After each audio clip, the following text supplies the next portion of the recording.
Yes, we're live now. तो सब लोगों को स्कूल फॉर डेमोक्रेसी के इस चर्चा में बहुत बहुत स्वागत. Welcome to everyone in this चर्चा being held by School for Democracy. It is, I think, the 12th चर्चा that's being held on a variety of topics. लेकिन और अधिकतर मैं ये बताना चाहता हूँ, अधिकतर हिंदी में ही होता है, क्योंकि लोकतंत्रशाला का उद्देश्य है कि लोगों के पास जो आम जनता है, जो इस लोकतंत्र को के मालिक हैं, उनके पास सूचनाएं पहुंचनी चाहिए. आजकल की जो परिस्थिति है उनके बारे में चर्चा करनी चाहिए. और अब लोकतंत्र पर भी एक बहुत बड़ा संकट है, तो इस दौरान चर्चा के क्या तरीके हो सकते हैं, उनमें से ये एक तरीका. तो इसीलिए हम सब लोग बहुत आभारी हैं. We are very thankful to Manoj Jha ji, क्योंकि ये टॉपिक है कि पार्लियामेंट एंड पार्लियामेंटेरियंस का रोल क्या है कोविड के दौरान. और वो आप और हम भी सोच रहे होंगे कि कहाँ गया पार्लियामेंट, क्या हो गया पार्लियामेंट को, उसका क्या रोल रहेगा. तो मनोज झा जी रहेंगे, चक्षु रॉय जी रहेंगे और मानसी जी रहेंगी. इन तीनों का मैं एक बहुत संक्षिप्त परिचय दूंगा. मनोज झा जी 15 मार्च को पार्लियामेंट में राज्यसभा में आए, elected unopposed, I believe, from Bihar. राष्ट्रीय आरजेडी, राष्ट्रीय जनता दल के स्पोक्सपर्सन रहे. प्रोफेसर साहब हैं. हमारा परिचय मनोज झा जी से एक एक्टिविस्ट प्रोफेसर के रूप में हुआ. Delhi school of social work में उन्होंने बहुत सारे सामाजिक कार्यकर्ताओं को न केवल पैदा वहां किया, लेकिन जो पैदा हुए सामाजिक कार्यकर्ताओं, उनका within Delhi School of Social Work, he brought people in, and the whole social sector, I think, got a lot of exposure, both sides of School of Social Work. Parliament में हमारे केवल राष्ट्रीय जनता दल के स्पोक्सपर्सन नहीं रहे, लेकिन हमारे spokesperson रहे हैं. चाहे नरेगा हो या पेंशन हो या राइट टू इंफॉर्मेशन हो, या इस पूरे दौरान जो बहुत सारे क्राइसिस रहे हैं, मनोज झा जी वहां रहे. मैंने ये परिचय इसलिए दिया क्योंकि बहुत सारे लोग जो इस चर्चा में जुड़ते हैं वो ग्रामीण इलाके से, शहरी इलाके से, सोशल सेक्टर के लोग हैं, और वो आपको जानते होंगे. तो बहुत अच्छा है कि आप आए. मैं ये भी कहना चाहता हूं कि मनोज झा जी उस राज्य से हैं जहां के लाखों करोड़ों मजदूरों ने इस दौरान, कोविड के दौरान, बहुत कुछ झेला है. और क्या उस राज्य के पार्लियामेंटेरियंस को मौका मिला है कुछ कहने के लिए, कुछ निर्णय बताने के लिए, कुछ कहने के लिए कि क्या अपने राज्य के लोगों को हो रहा है? ये एक बहुत बड़ा सवाल है. ना उन लोगों को मौका मिला, ना उनके प्रतिनिधियों को मौका मिला. तो ये एक बहुत बड़ा सवाल है जिसको लेके हम आज बैठे हैं. इस मनोज जी के साथ दो बहुत प्रमुख लोग हैं. चक्षु रॉय हैं, जो पार्लियामेंट्री रिसर्च सर्विस के लेजिस्लेटिव एंड सिविक एंगेजमेंट, जो अब इनकी हिंदी शब्द मुझे भी ढूंढना पड़ेगा, लेकिन जो आम नागरिकों के साथ पूरा पार्लियामेंट का लेन देन होता है, क्या क्या चर्चाएं होती है, कहाँ नागरिकों का संसद के अंदर कहीं चर्चा का एक मंच मिलता है, उसके बारे में वो बातचीत करते हैं. पूरे संसद में क्या प्रक्रियाएं हैं उसके बहुत बड़े विशेषज्ञ हैं. तो उनको पता है कि इस दौरान जब एक बड़ा क्राइसिस है, कैसा क्या होना चाहिए और कैसे संसद को अपना काम करना चाहिए, चाहे परिस्थिति जितनी भी हो, फिजिकल डिस्टेंसिंग की बात जितनी भी हो, तब भी पार्लियामेंट का और संसद का बहुत बड़ा रोल है. और वो केवल संसद नहीं और विधानसभा की भी चीजों के बारे में जानकारी रखते हैं, और समय समय पर इन पर चर्चाएं भी कराते रहते हैं अपने पीआरएस के तरफ से. और पीआरएस, कोई भी आप देश में जानते होंगे कि किसी भी कानून के बारे में यदि किसी को कुछ जानकारी लेनी है तो सबसे पहले देने वाले पीआरएस होते हैं कि ये कानून में ये बदलाव आया, ये रूल्स आया, इसकी ये परिस्थिति है.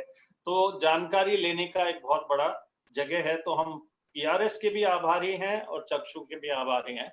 मानसी जी को हम बहुत समय से जानते हैं, वकील है, और माध्यम करके एक लोगों की भागीदारी कैसे हो सकती है पॉलिसी में। माध्यम एक बहुत बड़ा माध्यम है उसका, और उसके फाउंडर मेंबर हैं। और हम लोग जब सोचते हैं कि पार्लियामेंटेरियन से कैसे मिले, पॉलिसी मेकर से कैसे मिले, तो हम मानसी जैसे लोगों के पास पहुंचते हैं। तो अब भी हम मानसी के पास पहुंचे हैं कि इसको मॉडरेट करें और ले जाएं कि जनता की भागीदारी कैसे हो सकती है। जब जनता गौण हो गई, पार्लियामेंट की भागीदारी कैसे हो सकती है, और जब पार्लियामेंट को गौण कर दिया तो क्या करें इस देश में जब इतना बड़ा संकट है।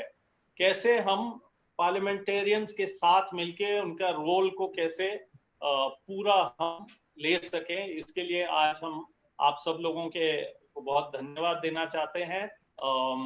लगभग घंटा 1.5 घंटा चलेगा शायद। मनोज जी को ने कहा था उनको लगभग 12 बजे के आसपास निकलना है, लेकिन यदि तो उन वो कह रहे हैं कि रुक जाएंगे 12:30 तक भी, यदि ये चलेगा तो। बहुत बहुत शुक्रिया मनोज जी को। और अब मैं मानसी को हैंड ओवर करता हूँ।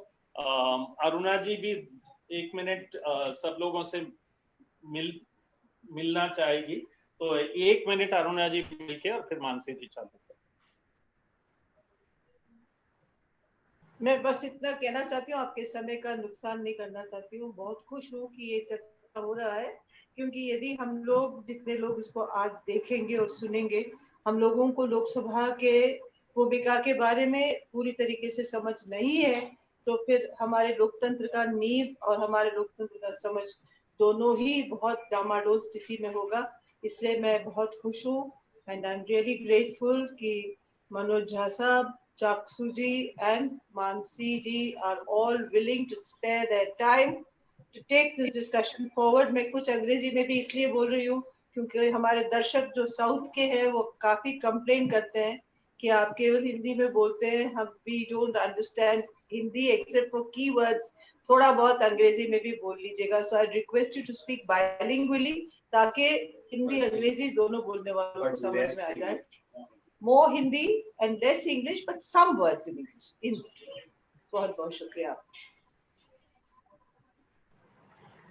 Thank you Nikhil ji, thank you Aruna ji. तो अब इंट्रोडक्शन, इतना अच्छा इंट्रोडक्शन दिया है, तो उसके बाद हम सीधा ही चर्चा की तरफ बढ़ते हैं. तो आज की चर्चा का फॉर्मेट ऐसा रहेगा कि कुछ 5-6 मुद्दे हैं जिनको मैं सवाल के रूप में स्पीकर्स के सामने रखूंगी और वो लोग अपने विचार उस पर शेयर कर सकते हैं. तो क्योंकि ये डिस्कशन है कि कोविड-19 की महामारी के दौर में पार्लियामेंट का क्या रोल है, क्या पार्लियामेंट कोई रोल प्ले कर पा रहा है, तो सबसे पहला मुद्दा यही उठता है कि 23 मार्च को बजट सेशन को ख़त्म कर दिया गया था. अभी भी उसकी 8 से 10 सिटिंग्स बची थी, लेकिन क्योंकि महामारी का दौर शुरू हो चुका था, दुनिया भर में लॉकडाउन्स हो रहे थे और उसी के 2 ही दिन बाद इंडिया में भी लॉकडाउन इम्पोज कर दिया गया. सब कुछ ही बंद हो गया, तो पार्लियामेंट भी बंद हो गई. वैसे ही इंडिया की पार्लियामेंट जो है वो as compare to some other countries काफ़ी कम दिन ही सेशन में रहती है, और उसमें से भी कुछ दिन और कम हो गए इस कोविड पैंडमिक की वजह से. लेकिन और देशों में ऐसा देखा गया कि जब पार्लियामेंट इनिशियली बंद कर दी गई, उसके बाद एक चलन शुरू हुआ ऑनलाइन पार्लियामेंट की तरफ बढ़ने का. और मैं कुछ एग्जांपल्स आपको दूंगी from other parts of the world. United kingdom में यूके की पार्लियामेंट जो है, हमारा इंडियन पार्लियामेंट्री सिस्टम काफ़ी इंस्पायर्ड है, काफ़ी प्रभावित है यूके के पार्लियामेंट्री सिस्टम से. उन्होंने अपना सदियों साल पुराना ट्रेडिशन तोड़ते हुए पहली बारी हाइब्रिड पार्लियामेंट सेशन रखा, जिसमें कुछ एमपीज़ ने पार्लियामेंट में बैठकर डिस्टेंसिंग मेंटेन करते हुए, दूरी मेंटेन करते हुए पार्लियामेंट में बैठकर पार्लियामेंट का सेशन किया, और कुछ एमपीज़ ने वीडियो कॉन्फ्रेंस के थ्रू वो सेशन अटेंड किया. सिमिलरली कनाडा में ऑनलाइन सेशन पार्लियामेंट का रखा गया, जिसमें एमपीज़ ने प्राइम मिनिस्टर से, गवर्नमेंट से सवाल पूछे कि अभी आप इस कोविड पैंडमिक के टाइम पे क्या कदम उठा रहे हैं लोगों को राहत पहुंचाने के लिए. ऐसा ही यूरोपियन पार्लियामेंट ने टेम्पररीली अपने रूल्स में चेंज लाए ताकि ऑनलाइन चर्चा हो सके, ऑनलाइन वोटिंग भी हो सके. ऐसा ही कुछ चेंज और कुछ देशों में भी लाया गया. For example Chile, Spain, Brazil और बहुत ज़्यादा दूर ना जाते हुए हमारे ही पास का एक देश है मालदीव्स, वहाँ की पार्लियामेंट के सेशन भी ऑनलाइन हो रहे हैं। लेकिन इंडिया में फ़िलहाल इस तरफ बढ़ने की कुछ खास चर्चा हो नहीं रही है। वैसे भी आम तौर पे इस समय पे पार्लियामेंट सेशन में नहीं होता है। बजट सेशन के बाद और मॉनसून सेशन से पहले एक बहुत लंबी अवधि होती है जब पार्लियामेंट सेशन में नहीं होती है, लेकिन वो आम समय की बात है। अभी हम एक पैंडेमिक के दौर से गुजर रहे हैं।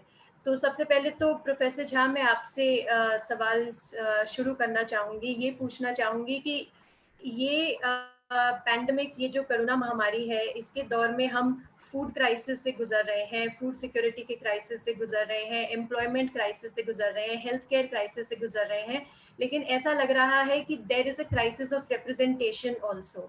जनता के चुने हुए प्रतिनिधि जनता का प्रतिनिधित्व नहीं कर पा रहे हैं, क्योंकि वो प्लेटफॉर्म जो उनको दिया जाता है उस काम के लिए, वो प्लेटफॉर्म ही अवेलेबल नहीं है, पार्लियामेंट बंद है। इस समय पे सेंटर और स्टेट के रिलेशंस भी काफ़ी क्योटिक सिचुएशन से गुजर रहे हैं, काफ़ी उलझन भरा समय है उसके लिए भी, और उसके लिए जो प्लेटफॉर्म है आर काउंसिल ऑफ स्टेट्स, हमारी राज्यसभा, वो भी इस समय अवेलेबल नहीं है। तो क्या आपको ऐसा लगता है कि इंडिया में भी अब इस बात पे चर्चा शुरू होनी चाहिए, कुछ कदम उठाए जाने चाहिए so that we can move towards online parliament, virtual parliament, इसको कई जगह पे जूम पार्लियामेंट भी बोला जा रहा है क्योंकि जूम कॉल के ऊपर हो रहा है। तो क्या इंडिया में भी उसके ऊपर चर्चा करने का सही समय आ गया है? 2 महीने ऑलरेडी हो चुके हैं, पार्लियामेंट बंद है, तो क्या अब ऐसा करना चाहिए? क्या जनता को ऐसी मांग करनी चाहिए?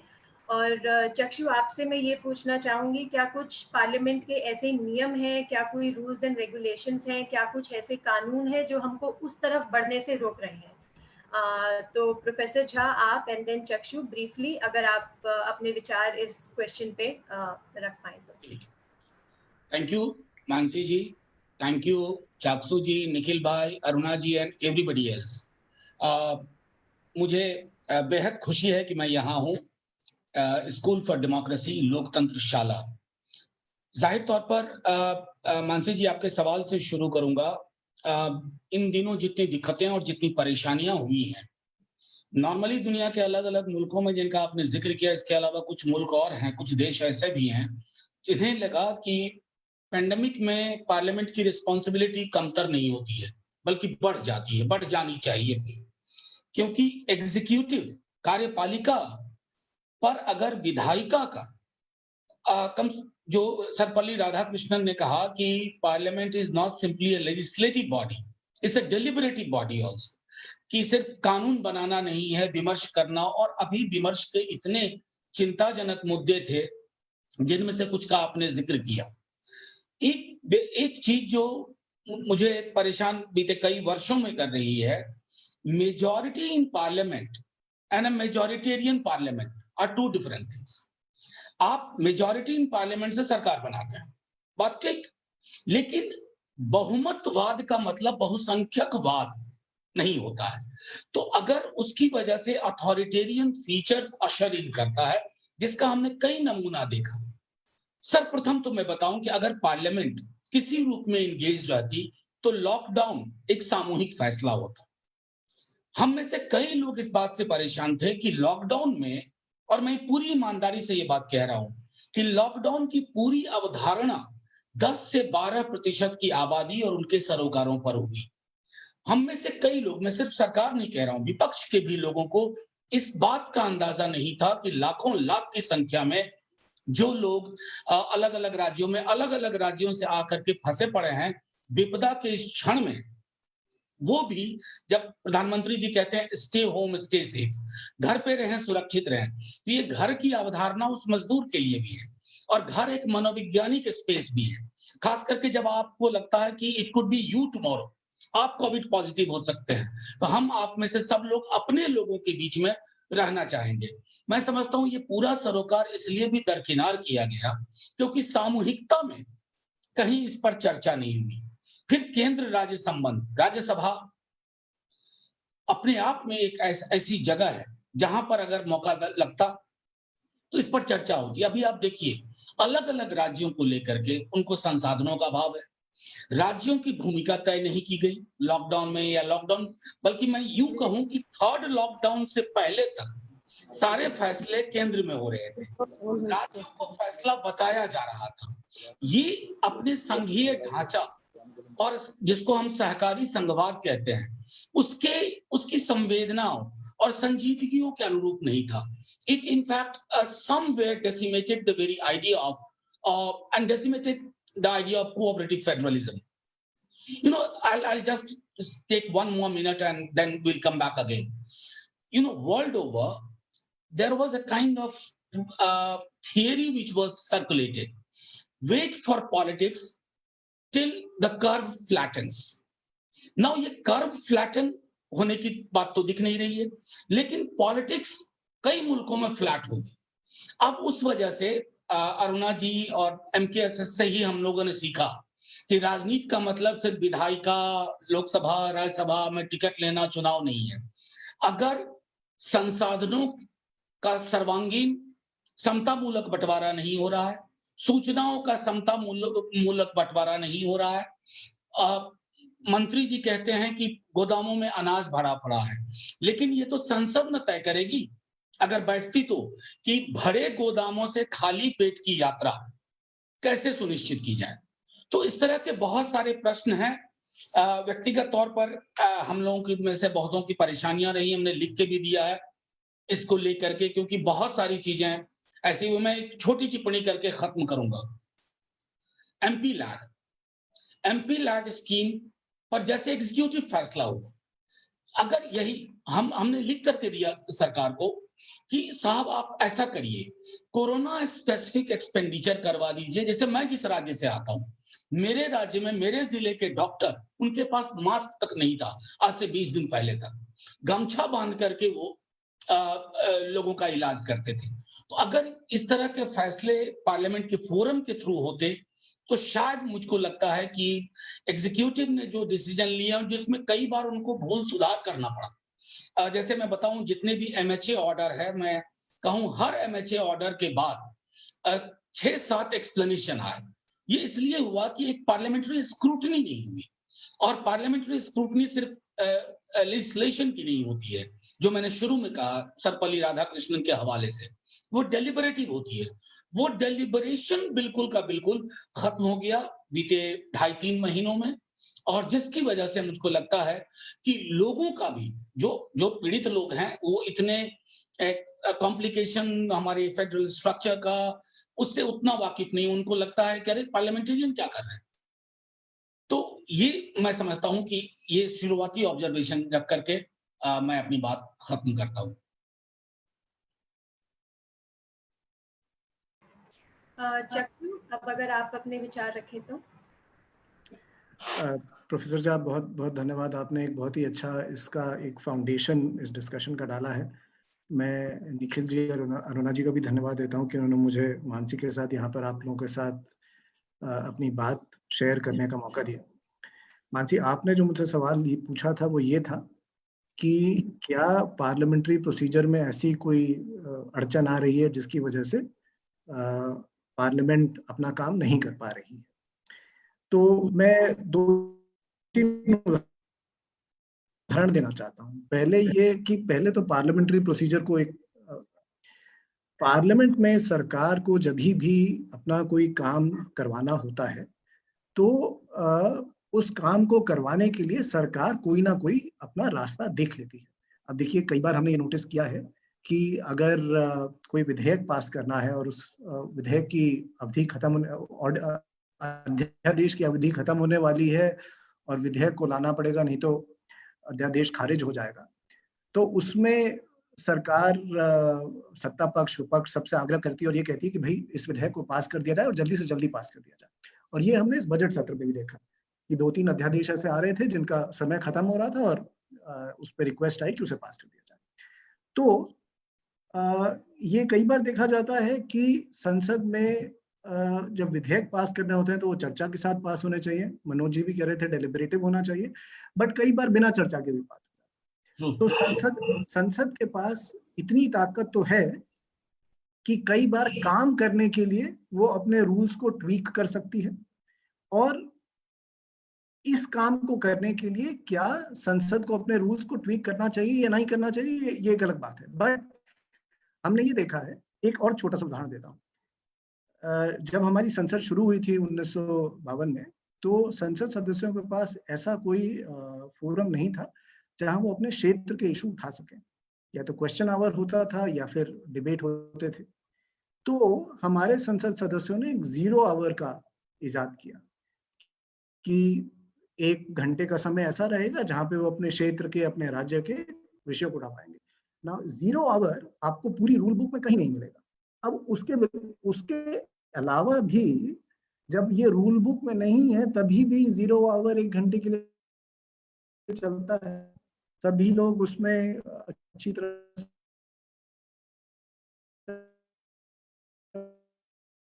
पार्टिसिपेट करते हैं। और अब तो लोकसभा में ये हो गया है कि जब जो ऑब्स्ट्रक्शन है, ऐसा नहीं है कि रूल्स का ऑब्स्ट्रक्शन है।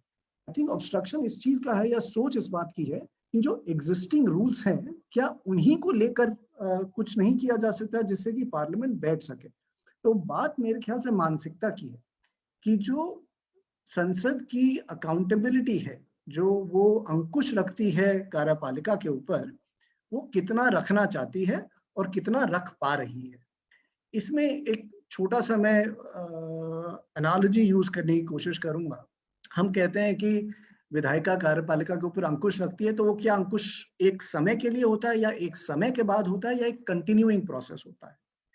मैं उन लोगों में से हूं जिनकी विचारधारा ये है कि जो अंकुश रखने की प्रक्रिया है ये, और अगर इसे पूरे साल चलाना हो तो संसदीय समितियों का बैठना पूरे साल अनिवार्य है और जरूरी है।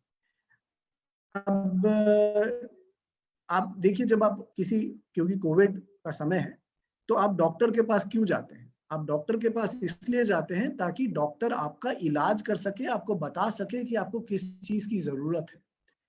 अब आप डॉक्टर के पास मरने के बाद तो किसी को नहीं लेके जाते ना। अब हमारी संसद में ऐसा हो गया है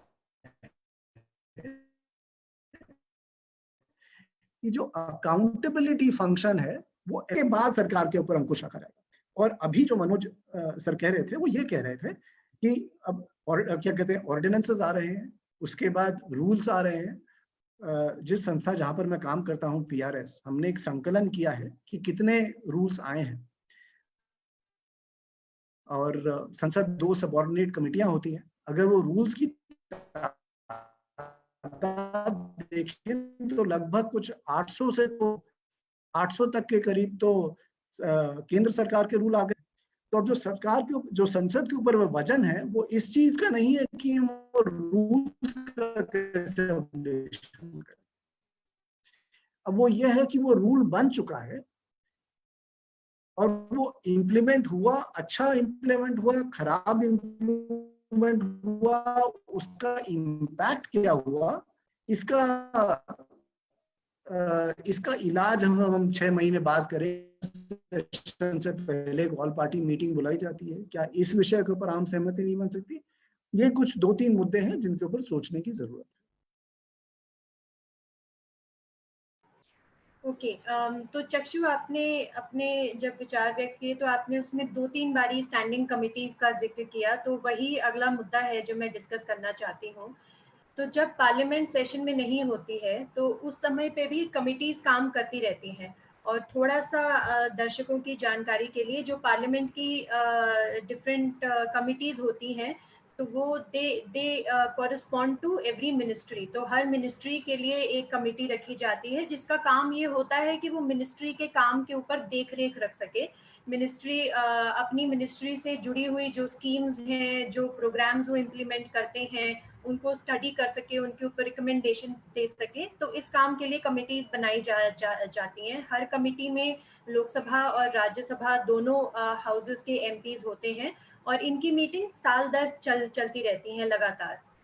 लेकिन अभी ऐसा है कि पार्लियामेंट बंद हुई और कमिटी की मीटिंग्स भी बंद हो गई। पिछले 2 महीने से कमिटीज की मीटिंग्स नहीं हुई हैं, एक्सेप्ट 1 कमिटी। और इसका मैंने एक्चुअली, चक्षु ने ही एक आर्टिकल लिखा था जिसमें मैंने उसके बारे में पढ़ा कि एक कमिटी की मीटिंग हुई थी जो एमपीज की सैलरी के ऊपर, जिसमें भी 15 मिनट की 2 मीटिंग्स हुई थी। चक्षु please correct me if I am wrong. 15 minute की 2 मीटिंग्स हुई थी जिसमें ये डिसाइड कर लिया गया था कि एमपीज जो हैं वो अपनी सैलरी में कटौती लेंगे। There will be a cut in MP's salary so that can be used for government's effort to provide relief to people during the corona। तो सरकार जो अभी कदम उठा रही है कोरोना वायरस से डील करने के लिए, तो उसमें वो सारा पैसा लगाया जाएगा। लेकिन उसके अलावा और किसी कमेटी की मीटिंग शायद नहीं हुई है। बहुत सारे एमपीज ने लोकसभा के स्पीकर को, राज्यसभा के चेयरपर्सन को रिक्वेस्ट करी है, पिटिशन लिखी है कि ऑनलाइन मीटिंग्स कंसिडर करी जानी चाहिए। लेकिन इसके ऊपर पिछले 2 महीने से सिर्फ इस प्रपोजल पे विचार ही हो रहा था, और अभी हाल ही में मैंने एक न्यूज़ आर्टिकल में पढ़ा है कि शायद अब इसकी तरफ कुछ कदम उठाए जाएंगे। लेकिन मुद्दे की बात यह है कि 2 महीने निकल चुके हैं। इन 2 महीने में बहुत कुछ हो चुका है, और अगर इस दौरान कमिटीज हमारी चल रही होती अभी भी, तो एमपीज को एटलीस्ट एक एवेन्यू, एक प्लेटफॉर्म उनके पास होता जिसमें वो जनता से जुड़े मुद्दे उठा सकते, तो वो भी नहीं हो पाया। तो इसमें प्रोफेसर झा, मैं आपसे सबसे पहले ये पूछना चाहूँगी कि आपकी नज़र में क्यों ये ज़रूरी था कि ये जो कुछ एमपीज ने रिक्वेस्ट करी कि एटलीस्ट आप कमेटी की मीटिंग्स तो ऑनलाइन करिए, तो वो प्रपोजल जो है वो काफ़ी पहले एक्सेप्ट हो जाना चाहिए था, अभी तक नहीं हुआ। तो उस पे आपका क्या विचार है कि क्यों ये प्रपोजल इम्पोर्टेंट था? स्टैंडिंग कमिटीज ऐसा क्या इम्पोर्टेंट रोल प्ले कर पाती इस पैंडेमिक में कि उस प्रपोजल को जल्दी से जल्दी कंसिडर किया जाना चाहिए था और उस पर काम शुरू हो जाना चाहिए था? और चक्षु, आपसे मैं ये पूछना चाहूँगी, continuing with your initial point about accountability, जो अकाउंटेबिलिटी की आपने बात करी उसी को आगे बढ़ाते हुए, ऐसा कई बार सुनने में आया और पढ़ने में आया कि एक कारण जिसकी वजह से कमेटी की मीटिंग्स को ऑनलाइन नहीं करा जा रहा था वो ये था कि committee meetings are suppose to be confidential, they are suppose to happen in private, और अगर वो ऑनलाइन होंगी, ऐसे किसी जूम जैसे किसी प्लेटफॉर्म पे होंगी, so there is a possibility कि वो हैक हो सकता है, लीक हो सकती हैं कॉन्वर्जेशंस। तो उसकी वजह से इसको इस पे थोड़ा सा रेजिस्टेंस था। लेकिन ऐसा माना जाता है, इस पे भी 2 पक्ष हैं। एक पक्ष का ये कहना है कि कमेटी की मीटिंग्स कॉन्फिडेंशियल होनी ही नहीं चाहिए, बल्कि और बहुत से देशों में कमेटी की मीटिंग्स ओपन होती हैं, कई बार टीवी पे लाइव टेलीकास्ट भी होती हैं। तो यहाँ पर क्यों कमेटी की मीटिंग्स कॉन्फिडेंशियल हैं? लेकिन कुछ एमपीज का भी ऐसा मानना है कि कमेटी जो है एक मतलब एक sort of non political safe space है, जहाँ पे एमपीज अपनी पार्टी से अलग जाके भी अगर कोई अपना पॉइंट रखना चाहे तो वो रख सकते हैं। तो इसलिए थोड़ा सा वहाँ पर एमपीज की तरफ से कई बारी ये आता है कि इट शुड बी कॉन्फिडेंशियल, तो फिर वहाँ पे ज़्यादा अच्छी डिस्कशन हो पाती है। तो इस पे भी अगर आप अपने कुछ विचार रख पाए तो professor Jha briefly, and then चक्षु।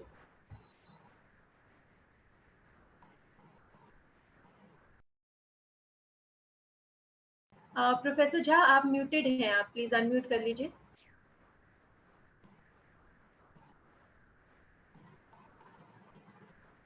इज इट ओके ना? हाँ जी। हाँ मानसी जी, शुक्रिया बहुत बहुत। मैंने कहा कि लाइटर वेन में एक बात कहूं, अभी हाल में मैंने कहा कि रियल पार्लियामेंट भी बैठ सकती है, एक उसका उपाय है, शायद चापसू सुने, सेंट्रल हॉल है, सेंट्रल हॉल में लोकसभा को शिफ्ट कर दीजिए और राज्यसभा को लोकसभा में शिफ्ट कर दीजिए। कम से कम इस पेंडेमिक के फेज में अगर राज्यसभा को लोकसभा में आप प्लेस करते हैं तो फिजिकल डिस्टेंसिंग का फॉलो होगा। 545 की संख्या है, 240-42 राज्यसभा में है और 1000 की संख्या है, तकरीबन 1200 सेंट्रल हॉल की कैपेसिटी। ये लाइटर वैन में था कि ये किया जा सकता है। I agree with Chapsu, standing committee को हम सब, और उसमें चूंकि मेरी हिस्सेदारी 2 वर्षों में रही है, तो एक तरह से वो मिनी पार्लियामेंट है और वहां पार्टीजन डिस्कशन नहीं होता। कई दफा जो चेयरमैन होते हैं वो उसी पार्टी के होते हैं, बावजूद उसके अगर हम सलाह देते हैं जो कि सरकार के निर्णय के खिलाफ जाता है, तो उस पर चर्चा होती है और वो कई दफा सरकार को उस निर्णय को बदलना पड़ता है या उसमें मॉडिफिकेशन करना पड़ता है। तो वो मैं मानता हूं स्टैंडिंग कमेटी एक ऐसी कमेटी होती है जो नॉन पार्टीजन है, जिसको आप राजनीतिक नजरिए और संकीर्ण दायरों में नहीं देख सकते। मसलन मैं अभी रेलवे की स्टैंडिंग कमेटी में हूं। जिस प्रकार मैं कह रहा हूं कि आप सब जान रहे होंगे कि श्रमिक स्पेशल ट्रेनें गोरखपुर के बदले राउरकेला पहुंच रही हैं। गोवा से चलती हैं, कटिहार जाना है वो आसाम जा रही है। और ये तर्क दिया गया है कि ट्रैफिक बहुत हैवी है। इतनी जितनी मेरी सामान्य जानकारी है, number of trains running on our tracks are less than compared to how many of them were running before the lockdown was announced. अगर आज रेलवे की स्टैंडिंग कमेटी की बैठक होती और ये संभव होता तो हम इन चीजों को बेहतर ढंग से कह सकते थे। एक तरह देखिए, सवाल ये नहीं है, standing committee makes the government more responsible. ज्यादा अगर स्टैंडिंग कमेटी सारी ऑपरेट कर रही होती तो इस बीच में जितने निर्णय हुए हैं, मैं मानता हूं कई निर्णय बहुत अच्छे लिए सरकार ने, लेकिन कई निर्णय और बेहतर हो सकते थे। उनकी लूप होल्स कम की जा सकती थी, खत्म की जा सकती थी। विसंगतियां जो आई उनको खत्म किया जा सकता था, क्योंकि स्टैंडिंग कमेटी एक डाइवर्स ग्रुप है। जैसा मैंने शुरू में कहा कि उन कमेटियों में जो लोग अलग अलग दलों से आते हैं, दे have a common vision about a particular thing. और मैंने रेलवे का उदाहरण देके कहा, उसी प्रकार अलग अलग हलकों में बात हो सकती थी। जैसे labour, standing committee on labour इतनी बड़ी त्रासदी हमारे समक्ष हो रही है। और thanks to people like you and civil society, नहीं तो अधिकांश लोगों को तो इस मैग्नीट्यूड का, इस इतने बड़े खतरे का पता ही नहीं चलता। ये they are so very close to the images from partition. अब मेरा मानना है कि अभी स्पेस क्या है पार्लियामेंटेरियन के पास। हम में से कुछ लोग मीडिया से इंटरैक्ट कर रहे हैं, कुछ लोग सोशल मीडिया पर लिख रहे हैं, लेकिन पार्लियामेंट के अंदर जब आप डेलिबरेट करते हैं, जब अपनी बात रखते हैं, हो सकता है सरकार की बात ही सच साबित हो, सरकार जो चाहे वही कर ले, लेकिन आपके विमर्श के बिंदु भी लोगों तक जाते हैं। ये बहुत महत्वपूर्ण है स्टैंडिंग कमेटी के संदर्भ में भी, क्योंकि अभी चाहे फूड सिक्योरिटी, हेल्थ का मामला है, हम में से किसी ने नहीं सोचा। अभी मैं आखिरी बात कह के खत्म करूंगा। इस पैंडेमिक ने हमें ये तो बता ही दिया कि पब्लिक हेल्थ इंफ्रास्ट्रक्चर की अहमियत क्या है। हम तो लगभग बाजार के हाथ में सौंप चुके थे, खास करके स्वास्थ्य। लेकिन अगर ये नॉर्मल कोर्स में किसी भी फोरम से हम इंटरैक्ट कर रहे होते तो मैं मानता हूं सरकार को भी मदद मिलती। क्योंकि मैं अभी इन दिनों एक फिल्म देख रहा था, when Churchill went for the Second World War, when he was elected Prime Minister, he constituted a war cabinet, और उस war cabinet में opposition पार्टी थी। इस तरह के पेंडेमिक में मैं समझता हूं उदारता से संसद के अंदर चर्चा होती है। आखिरी चीज मानसी जी, कॉन्फिडेंशियलिटी इशू पे, I am a teacher in Delhi university, we are going for online moderation of question papers. There are ways to have check and balance. आप मॉडरेशन कर रहे हैं, रिकॉर्डिंग बंद कर दीजिए, make sure there is no recording, make one person responsible. ये अगर दुनिया इस तरह से बदल रही है तो हमें भी अपने तौर तरीके बदल रहे होंगे। लॉकडाउन के कारण you can not keep parliament in abeyance for ever.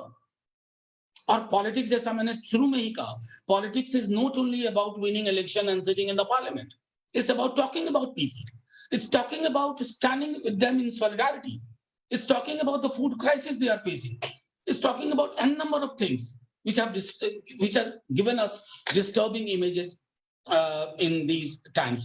Sorry Mansi, I have taken a little more time, but then I thought I should put it. And it would have also make sure that the balance of power between the center of the state stays in the spirit of cooperative federalism.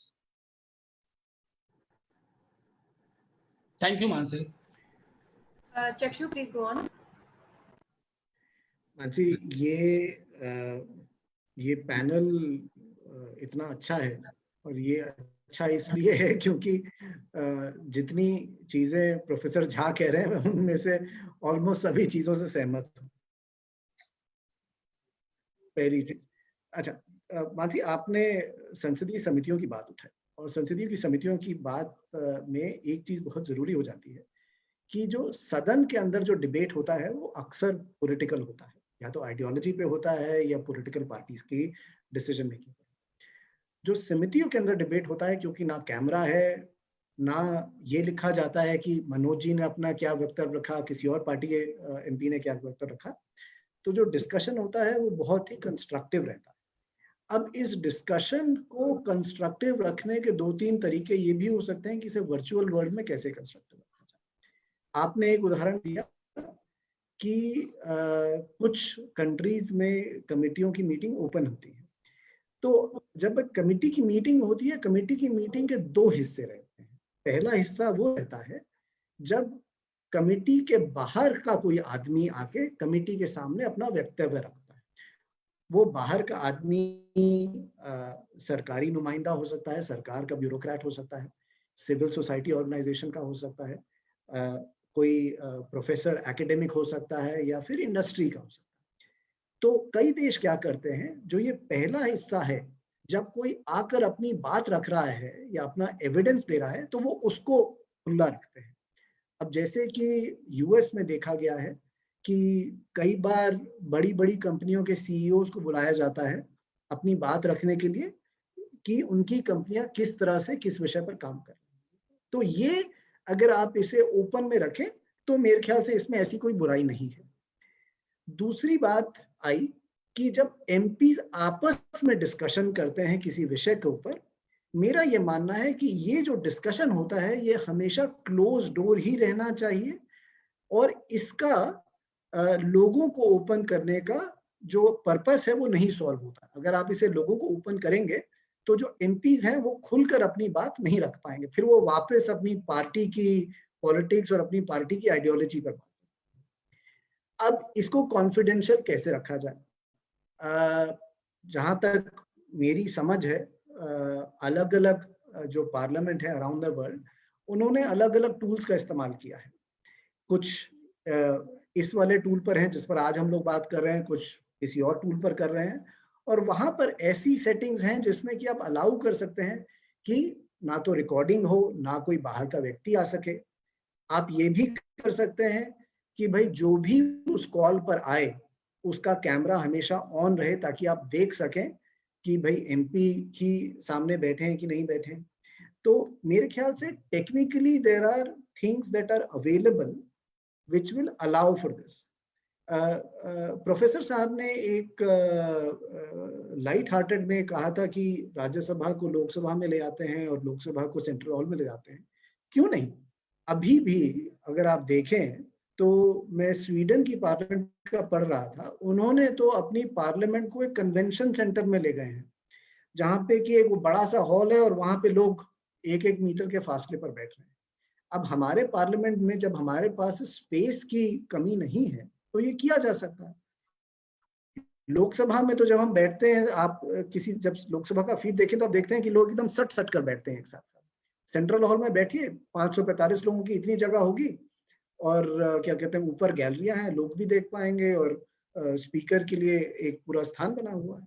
तो मेरे ख्याल से अगर intention होगी तो इसको करने में कोई दिक्कत नहीं है। एक आखिरी बात पे मैं क्लोज करना चाहूंगा, हर एक इंस्टीट्यूशन का एक दायरा रहता है, और अगर वो अपना दायरा सीमित कर लेता है तो जो बाकी इंस्टीट्यूशन है वो उसके दायरे पर घुस जाते हैं, और ये हमने कई बार देखा है। जो हमारी न्यायपालिका है वो कार्यपालिका के दायरे में घुस जाती है, न्यायपालिका कभी कभी संसद के दायरे में घुस जाती है। तो अगर पार्लियामेंट अपना दायरा कम कर लेगी तो उसके बाद उसको अपना जो पुराना स्पेस था वो वापस नहीं मिल पाएगा।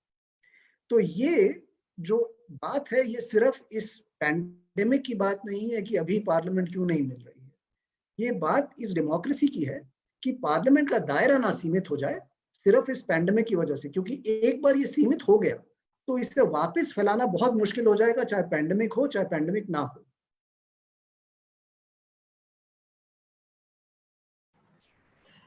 चक्षी, अभी आपने जो लास्ट में जो बात करी दायरा कम करने की, तो इसी पॉइंट पे जो मेरा नेक्स्ट पॉइंट है वो है पार्लियामेंट की निगरानी, सरकार की बजट, सरकार के आमदनी और खर्चों के ऊपर जो पार्लियामेंट की निगरानी है उसके ऊपर है।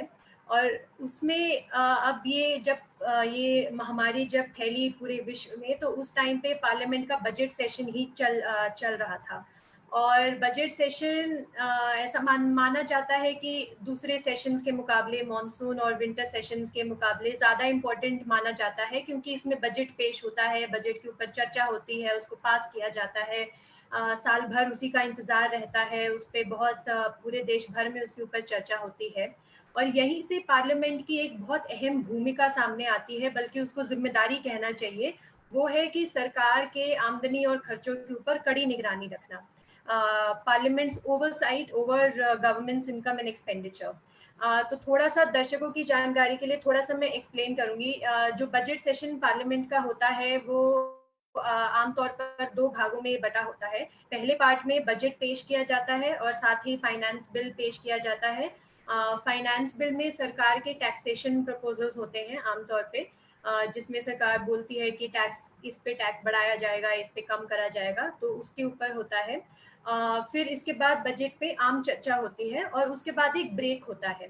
इस ब्रेक का पर्पस ये होता है कि जितनी भी अलग अलग स्टैंडिंग कमिटीज हैं वो अपनी अपनी मिनिस्ट्री के बजट को स्टडी करती हैं, उस पर चर्चा होती है डिटेल में, और फिर वो उस पर अपनी राय देती हैं, रिकमेंडेशंस और सजेशंस देते हैं, एक रिपोर्ट बनती है। और फिर ब्रेक के बाद जब पार्लियामेंट दोबारा बैठती है बजट सेशन के लिए, जो second part of budget session होता है, तो उसमें वो रिपोर्ट्स पेश करी जाती हैं, फिर उनके ऊपर चर्चा होती है और बिल पास होता है। तो ये एक मोटा मोटा प्रोसीजर जो बजट पास करने का होता है पार्लियामेंट के बजट सेशन में, वो ऐसा होता है। लेकिन थोड़ा सा मैंने इस वेबिनार के पर्पस के लिए थोड़ी सी मैंने रिसर्च करी, तो कुछ आंकड़े मैं आप लोगों के सामने पेश करना चाहूँगी। 2015 में जब बजट सेशन हुआ था, तो उसकी टोटल ड्यूरेशन, उसकी जो पूरी अवधि थी, वो लगभग 35 दिन थी, 35 days with a 1 month break in between. तो 30 दिन का लगभग बीच में ब्रेक था। 2016 में बजट सेशन की अवधि कम होके 35 डेज से कम होके 29 डेज हो गई, और जो ब्रेक था वो 40 डेज का रखा गया इस बारी। अब 2016 ऑनवर्ड्स अगर हम देखें तो ये जो टाइम है ये लगातार कम होता जा रहा है। 2017 में 29 डेज का बजट सेशन था, और जो ब्रेक थी जिसमें स्टैंडिंग कमिटीज बजट्स को रिव्यू करती हैं, वो 40 डेज से कम होके 30 हो गया। 2018 में वो 30 डेज से कम होके 25 हो गया। और 2019 तो चलिए इलेक्शन का ईयर था तो अलग बात थी, बट 2020 में हमारा बजट सेशन सिर्फ 23 दिन का रह गया, और जो ब्रेक का पीरियड था वो सिर्फ 21 दिन का रह गया। तो 2016 में 40 डेज से लेकर 2020 में 21 दिन, ऑलमोस्ट आधा, मतलब स्टैंडिंग कमिटीज को पहले जितना समय मिलता था अब उससे सिर्फ आधा समय मिला बजट, अपनी अपनी मिनिस्ट्री के बजट को रिव्यू करके रिपोर्ट सबमिट करने के लिए। जो पार्लियामेंट का बजट सेशन का जो लास्ट डे था 23 मार्च, उस दिन 2 बजे पार्लियामेंट शुरू हुई, सुबह वैसे 11 बजे होती है, उस दिन 2 बजे पार्लियामेंट शुरू हुई, और लोकसभा सिर्फ 55 मिनट बैठी उस दिन, और उसमें उन्होंने फाइनेंस बिल सरकार ने पास करवा लिया बगैर किसी चर्चा के। उसके बाद उसी दिन शाम को राज्यसभा में लाया गया और राज्यसभा से भी पास करवा लिया गया बगैर किसी चर्चा के। जब आखिरी दिन था उस दिन ऑपोजिशन के कई एमपीज ने सरकार से गुहार लगाई कि ये कोरोना महामारी से जूझने के लिए एक फाइनेंशियल पैकेज अनाउंस किया जाए। लेकिन खैर उस दिन तो कुछ नहीं हुआ। अभी कुछ दिन पहले ही एक फाइनेंशियल पैकेज अनाउंस किया गया है, उस पर कई सारी प्रेस कॉन्फ्रेंसेस भी हुई हैं, लेकिन क्योंकि अभी पार्लियामेंट सेशन में नहीं है तो उसके ऊपर एमपीज कोई चर्चा नहीं कर पा रहे हैं। और अगर हम बजटरी अकाउंटेबिलिटी की बात करें तो मेरे ख्याल से लाजमी है कि पीएम केयर्स का जिक्र हो। PM CARES has been established as a private trust. काम उसका सरकारी है, उसमें लोग भी सरकारी हैं, prime minister, cabinet ministers are trustees, लेकिन but it has been established as a private trust. अभी एक न्यूज़पेपर रिपोर्ट के हिसाब से उसमें ऑलरेडी 9600 करोड़ की डोनेशन उसमें आ चुकी है, और शायद इतनी ही और आएगी। और अभी रिसेंटली गवर्नमेंट ने अनाउंस किया है कि उसमें से कुछ पैसा वेंटिलेटर्स खरीदने के लिए खर्च किया जाएगा, कुछ पैसा स्टेट गवर्नमेंट्स को दिया जाएगा माइग्रेंट वर्कर्स के रिलीफ के लिए। तो वो सरकारी कामों के लिए ही यूज हो रहा है, लेकिन है वो एक प्राइवेट ट्रस्ट। और उसका ऑडिट भी जो है, according to another newspaper report, उसका ऑडिट भी जो है वो इंडिपेंडेंट ऑडिटर्स करेंगे, जो ट्रस्टीज ही अपॉइंट करेंगे। और लेकिन हमारे जो कंट्रोलर एंड ऑडिटर जनरल है, आई थिंक उनके अंडर वो नहीं आएगा, वो उसको ऑडिट नहीं कर पाएंगे। तो ये सब चीज़ें देख के जो मुझे समझ में आ रहा है वो ये समझ में आ रहा है कि parliamentary oversight over budgetary proposals and financial proposals of the government is very weak right now. Parliament की निगरानी सरकार के आमदनी और खर्चों पर इस समय बहुत ही कमज़ोर है। तो उसको किस तरह से हम और स्ट्रेंथन कर सकते हैं, किस तरह से उसको मजबूत कर सकते हैं, अगर आप लोगों के पास कुछ सुझाव हो। एक सुझाव जो अक्सर सुनने में आता है वो है पार्लियामेंट्री बजटरी ऑफिस का, जो एक इंडिपेंडेंट एक्सपर्ट ऑफिस है which has established specifically for the purpose of analyzing budget and giving reports to different stakeholders. ये इसका प्रचलन काफी और देशों में है। इंडिया में काफी समय से इसके ऊपर चर्चा हो रही है, लेकिन अभी तक इस पे कोई कदम नहीं उठाया गया है। तो parliament oversight, how can parliament's oversight over budgetary and financial proposals of the government be strengthened, and what are your suggestions for it? So Professor Jha and Chakshu.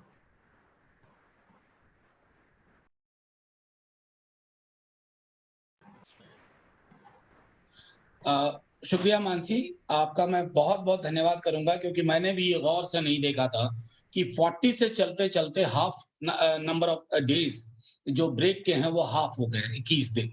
तो ये अपने आप में दैट टेल्स यू, ये संकेत है कि शायद जो चाकसू जी कह रहे थे, और वो डर मेरे अंदर भी है कि कहीं ये कोरोना के दौरान जो संसद एक तरह से हाशिए पे गई, कहीं ये हाशियाकरण परमानेंट स्टेचर ना ले ले।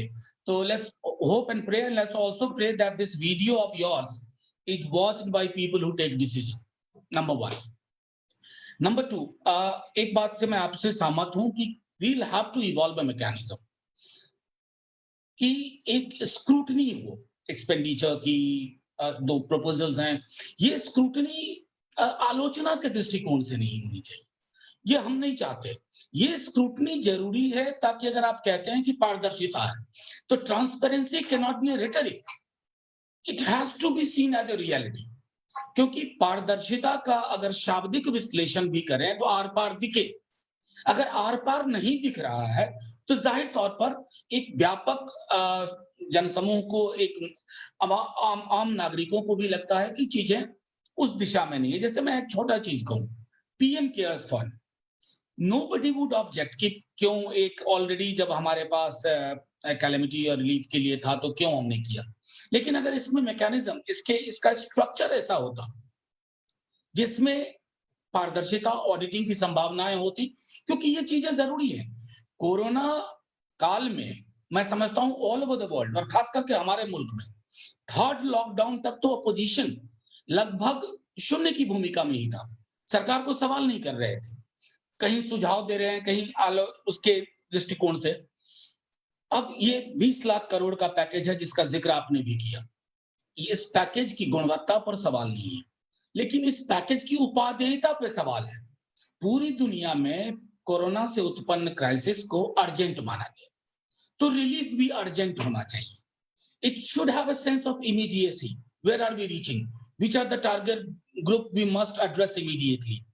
अगर मैं आप साथियों द्वारा लिखा गया पूरे देश में, अगर मैं आर्टिकल्स को, इसको देखूं, लेखों को देखूं, तो मुझको लगता है मैं बोरो करूंगा गांधी जी से, जो उन्होंने संभवतः क्रिप्स मिशन के बारे में कहा था कि एक चेक है, वो चेक एक फॉलिंग बैंक का है। तो मैं उसको थोड़ा पैराफ्रेज करूंगा, एक अनिश्चित तिथि में अनिश्चित किस्म की राहत मिलेगी और वो अनिश्चित तिथि भविष्य में होगी।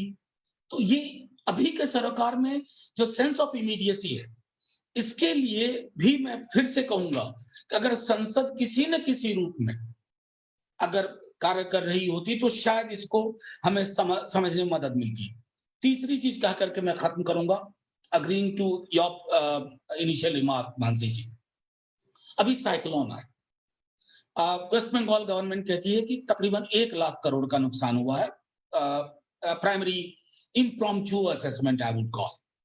Now, the help extended in the name of advance is 1,000 crore.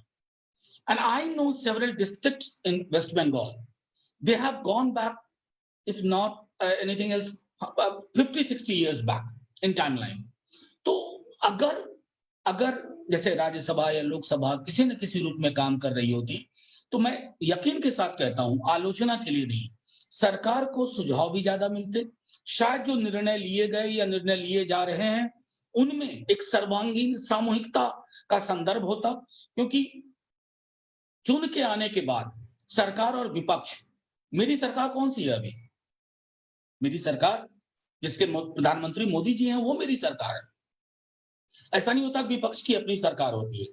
संसदीय लोकतंत्र का मतलब है कि एक सत्ता पक्ष है जो बहुमत के आधार पर आया है, लेकिन उसको निर्णय विमर्श के आधार पर लेना चाहिए। कम से कम आप अगर सुनेंगे इस क्राइसिस के वक्त में, तो मैं समझता हूं कि शायद कई निर्णय बेहतर हो सकते थे, अभी भी कई निर्णय बेहतर हो सकते हैं। बस मैं इतना कह करके खत्म करता हूं। शुक्रिया। मानसी, आपने बजट प्रक्रिया के ऊपर काफी सारे आंकड़े दिए। मैं भी 2 आंकड़े देना चाहता हूं। पहला आंकड़ा यह है कि अगर आप भारत सरकार का बजट देखें जो कि प्रस्तुत होता है, तो मेरे ख्याल से 27 लाख से 30 लाख करोड़ के बीच में होता होगा, जो इस साल का बजट है। उस सरकारी बजट को पास करने के लिए अगर आप संसद का बजट देखें, तो मेरे ख्याल से संसद का बजट कुछ 1200 से 1500 करोड़ है। अब 27 लाख का जो बजट, 27 लाख करोड़ का जो बजट है, वो कॉम्प्लिकेटेड है, ठीक है। वो किसी एक संसद सदस्य की मतलब अंडरस्टैंडिंग के बाहर है। सभी संसद सदस्य फाइनेंस के गुरु तो नहीं होते, सब लोग अलग अलग एजुकेशनल बैकग्राउंड से आते हैं।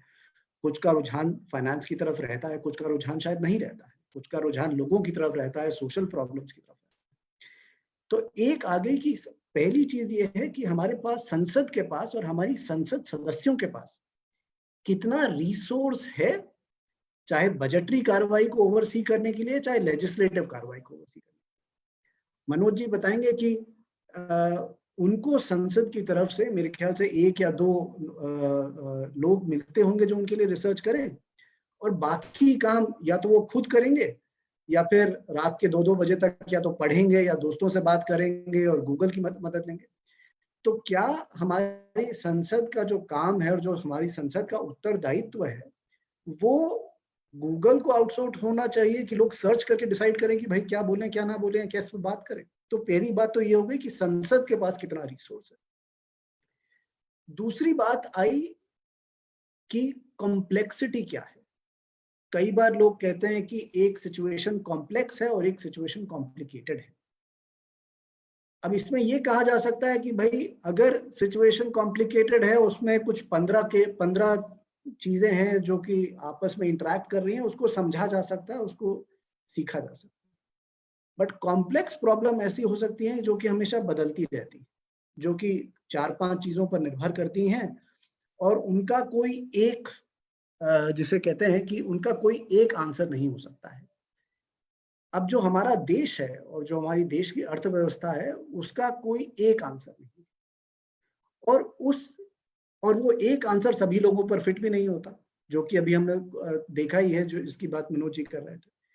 तो अब एक ये समय आ गया है कि हमारे देश को चलाने में जो गवर्नेंस है वो बहुत कॉम्प्लिकेटेड हो गया है, और वो उसके लिए हमें और इंस्टीट्यूशंस की जरूरत है। तो विद इन पार्लियामेंट एक ऐसा इंस्टीट्यूशन जो और कुछ ना करे, सिर्फ एक काम करे कि सरकारी बजट पर अंकुश कैसे रखा जाए, कैसे पैसा खर्च हो रहा है, और जैसा मनोज जी ने कहा, आलोचना की वजह से नहीं, ये देखने के लिए कि सही उपयोग हो रहा है कि नहीं हो रहा। इसमें एक मैं छोटा सा रिकमेंडेशन देता हूं। जब 2000 की बात है, एक कमीशन बना था कॉन्स्टिट्यूशन को रिव्यू करने के लिए। तो उस कमीशन ने एक रिकमेंडेशन दी थी, और वो रिकमेंडेशन ये थी कि पार्लियामेंट में एक ऐसी कमेटी होनी चाहिए जो कि डेडिकेटेड हो इकोनॉमी के ऊपर। हमारे पास एक पार्लियामेंट्री पब्लिक अकाउंट्स कमेटी और एक फाइनेंस कमेटी है। दोनों का जो दायरा है वो काफी लिमिटेड है। एक सिर्फ सीएजी की रिपोर्ट्स को देखती है और उसमें जो रिकमेंडेशंस आई हैं उसके ऊपर चर्चा करती है, और दूसरी फाइनेंस मिनिस्ट्री के प्रपोजल्स को देखती है। बट जो देश की अर्थव्यवस्था है वो सिर्फ यही 2 जगह में सीमित नहीं है। उसमें रेलवे इंटरैक्ट कर रहा है लेबर के साथ, लेबर इंटरैक्ट कर रहा है इंडस्ट्री के साथ, इंडस्ट्री इंटरैक्ट कर रहा है फाइनेंस के साथ। तो specialization in terms of looking at the economy is essential. Now, it can be done either through a specialized economic committee of parliament, which is well staffed and well funded, or it can be done through a budgetary office. Whichever way you choose, but the time is now that we have to figure out as to how important is money, especially now. अब सब लोग ये चर्चा कर रहे हैं कि भाई हेल्थ केयर पर कितना पैसा खर्च हो रहा था। अब वो सिर्फ केंद्र सरकार के हेल्थ केयर की बात नहीं है, क्योंकि केंद्र सरकार कितना हेल्थ केयर करती है, वो तो राज्य सरकारों के हेल्थ केयर की बात है कि उनके बजट में कितना खर्च हो रहा था। अब ये हम लोगों को दिक्कतें आती हैं, पीआरएस के पास फिर भी थोड़ा बहुत बजटरी ब्रीफ से हम लोग कह सकते हैं कि 21-22 स्टेट्स में कितना हेल्थ केयर पर खर्चा हो रहा है। बट वही चीज अगर किसी संसद सदस्य को पता करनी हो तो उसको तो बहुत समय लगेगा, क्योंकि संसद सदस्य का काम पीआरएस की तरह तो है नहीं। पीआरएस में क्या होता है कि हम लोग बैठ के रिसर्च करते रहते हैं। संसद सदस्य जनता के प्रतिनिधि हैं, अगर वो पूरे दिन बैठ के रिसर्च ही करते रहे तो अगला तो इलेक्शन शायद नहीं जीत पाएंगे। तो ये मैं कहना चाहूंगा कि स्पेशलाइजेशन की जरूरत है, और वो स्पेशलाइजेशन कैसा हो उसके ऊपर डिस्कशन करके आया जा सकता है। प्रोफेसर झा, आप शायद कुछ बोलना चाहते हैं? एक मिनट में लेना चाह रहा था। चाक्षु जी ने एक बहुत इंटरेस्टिंग बात कही, फाइनेंशियल मैटर्स। मैं व्यक्तिगत अपना उदाहरण दूं, मैं इकोनॉमिक्स का आदमी नहीं हूँ, फाइनेंस से मैं और नंबर से बहुत भागता था, कभी कभी जरूरत ही नहीं पड़ी। सोशल वर्क में वैसे भी you see the faces not the numbers. मुझे जितना मैं विद्यार्थी जीवन में नहीं पढ़ा उतना मुझको पढ़ना पड़ा संसद सदस्य बनने के बाद, क्योंकि इतनी कॉम्प्लिकेटेड चीजें, बहुत सारी चीजें मैंने सीखी। Stagflation, GDP, tax to GDP ratio, और ये मैं बता रहा हूं। दूसरी चीज चाक्षु जी आपने कहा, एक भी व्यक्ति हमारे पास नहीं है as a support from the parliament, और अक्सर मॉर्निंग के मेल में आप ही की तरफ से जो आता है that is the primary document we gate.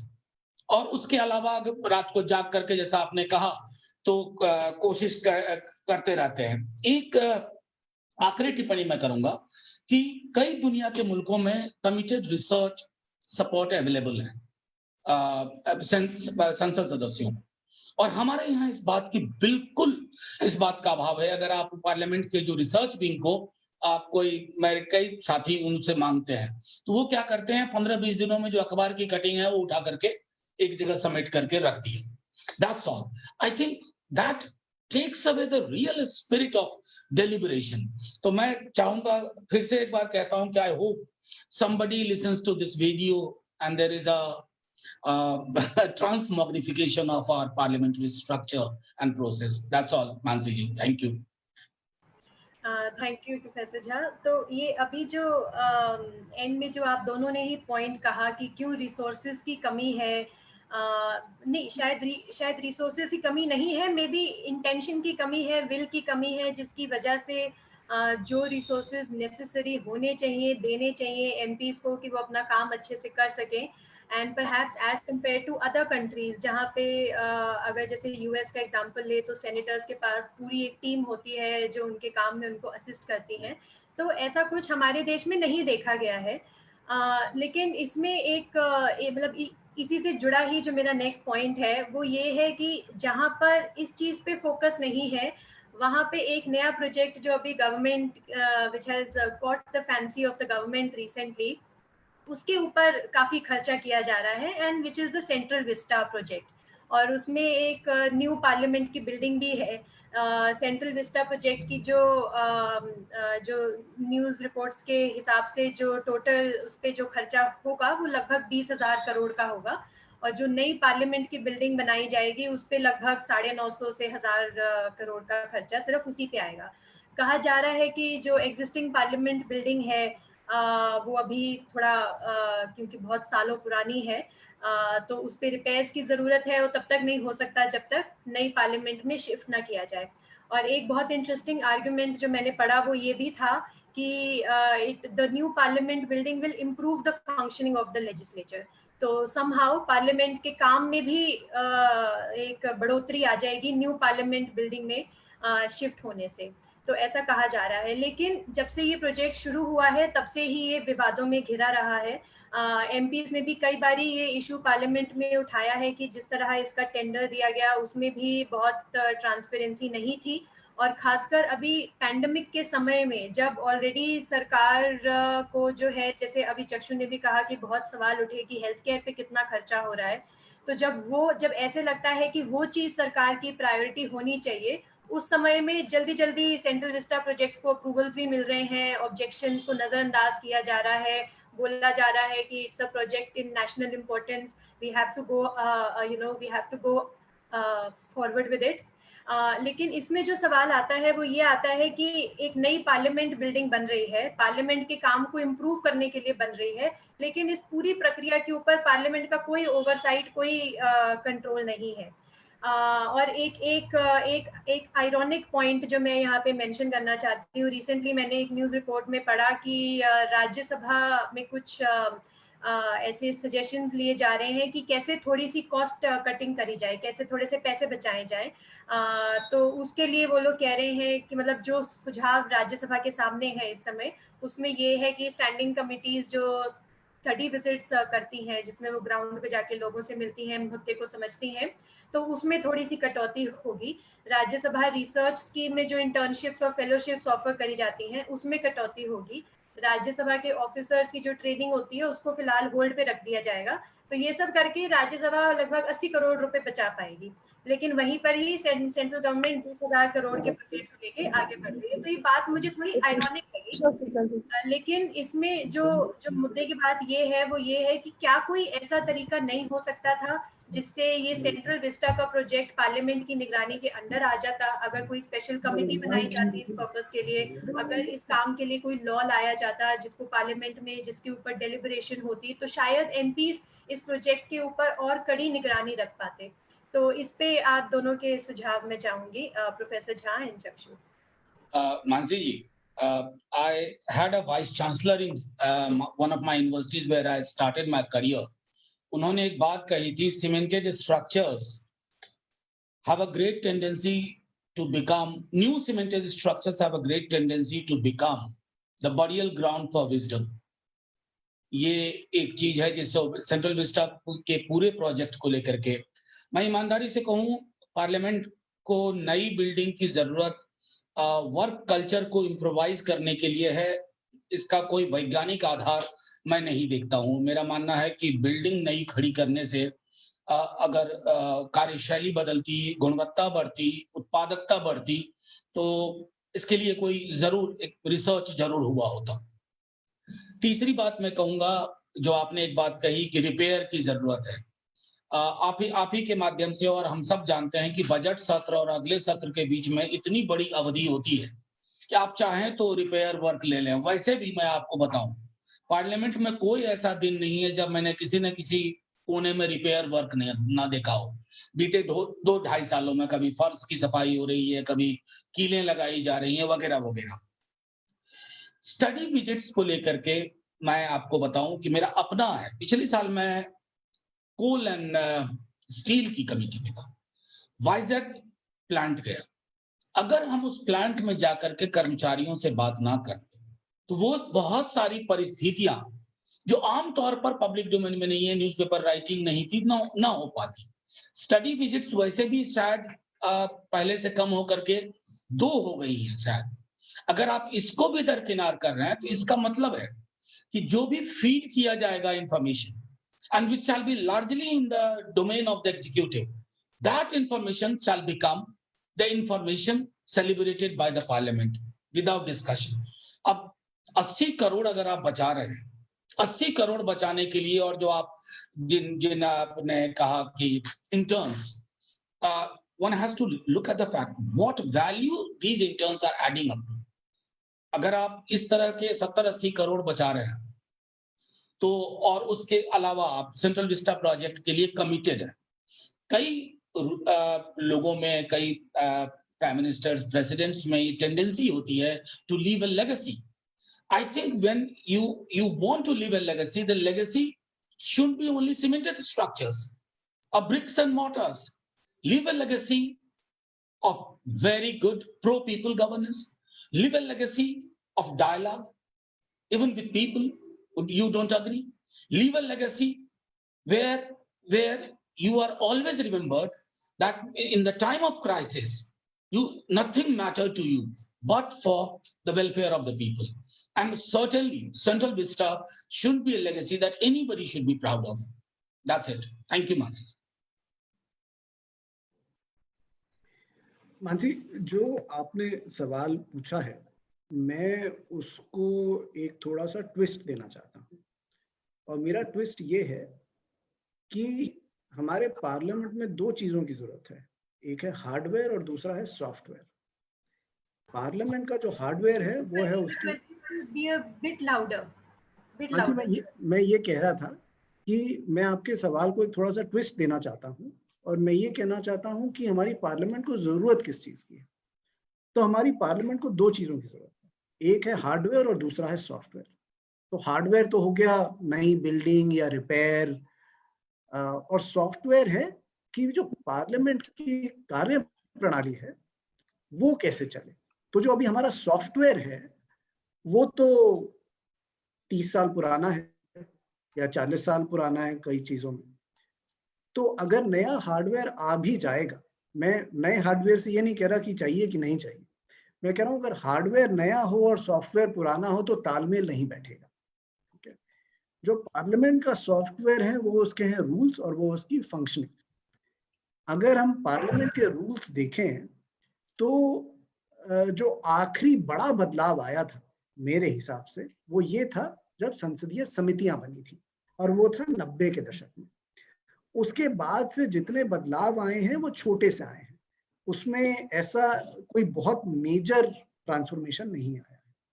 अभी राज्यसभा में ये बात चल रही है, राज्यसभा चेयरमैन ने एक कमेटी अपॉइंट करी थी 2018 में, ये देखने के लिए कि उन रूल्स में क्या बदलाव लाया जा सकता है।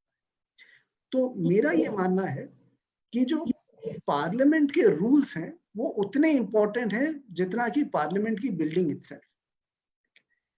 क्या अगर वो रूल्स बदले होते या अगर ये रूल्स बदलेंगे तो जो हम पार्लियामेंट से करवाने की कोशिश कर रहे हैं, वो जो अकाउंटेबिलिटी फंक्शन है, वो जो रिप्रेजेंटेटिव फंक्शन है, वो शायद और बेहतर हो पाएगा। अब this is not a question of one versus the other, it's a question of doing either both or not having a choice, then doing whichever is easier. Now the rule making part जो बदलना है या जो reform करना है वो तो बहुत ओवरड्यू हो गया है। पार्लियामेंट की बिल्डिंग भी 60 साल 1927 या 1926 में बनी थी, तो उसका भी वो जरूरी है। तो मेरे ख्याल से it's not a simple question of one or the other. I think it is a question which is to be taken together, and I personally believe कि अभी रूल्स को थोड़ा सा अपडेट करने की जरूरत आ रही है, खासकर ऐसे समय पर जब लोगों को दूर दूर बैठना पड़ेगा, क्या चीजें चाहिए होंगी, क्या चीजें नहीं चाहिए होंगी, वो अगर उसके बारे में हम थोड़ा और सोचें, then that will be better. Okay, thank you Chakshu. तो अब मेरी तरफ से जो आखिरी सवाल है, और उसके बाद शायद प्रोफेसर झा ने जाना भी है, and then we have a couple of questions from the audience which then I can put to Chakshu perhaps. आखिरी सवाल मेरा ये है कि अभी इस समय में हमने देखा है, जैसे चक्षु ने भी बीच में जिक्र किया था, कि काफ़ी सारे रूल्स एंड रेगुलेशंस इस समय में सरकार लेकर आई है। कुछ ड्राफ्ट नोटिफिकेशंस पब्लिक के सामने भी रखे गए हैं कंसल्टेशन के लिए, जिसमें से एक जैसे है एनवायरमेंट इम्पैक्ट असेसमेंट से रिलेटेड जो नोटिफिकेशन है, उसके ऊपर काफ़ी लोगों से विरोध भी आया है कि ये सही समय नहीं है कंसल्टेशन करने के लिए। कुछ ऑर्डिनेंसेस भी सरकार ने लागू किए हैं, जैसे एक ऑर्डिनेंस लाया गया था बिल्कुल मार्च के एंड में, जिससे पीएम केयर्स ट्रस्ट को जो डोनेशन आ रही थी उसको टैक्स एग्जेम्पशन स्टेटस दिया गया था, तो वो ऑर्डिनेंस के थ्रू किया गया था। पार्लियामेंट से हटके थोड़ा स्टेट्स की तरफ देखें तो काफ़ी स्टेट गवर्नमेंट्स ने ऑर्डिनेंसेस निकाले हैं लेबर लॉज में चेंज लाने के लिए। तो अभी ऐसा है कि जैसे कि प्रोफेसर झा ने भी कहा, क्योंकि सिचुएशन ऐसी है तो कुछ इमीडिएट रिलीफ की जरूरत है, तो समझ आता है कि कुछ इमरजेंसी इमीडिएट स्टेप्स लिए गए हैं जो लॉ और पॉलिसी मेकिंग के थ्रू भी हो सकते हैं। लेकिन कहीं ना कहीं लेकिन ये थोड़ा सा अभी समझ में नहीं आ रहा है। कुछ स्टेप्स ऐसे उठाए गए हैं जो आम समय में उठाए जाते तो काफी विरोध का शिकार होते। तो समझ में ये नहीं आ रहा है कि गलत समय पर सही स्टेप्स उठाए जा रहे हैं या क्राइसिस को अपॉर्चुनिटी की तरह यूज किया जा रहा है।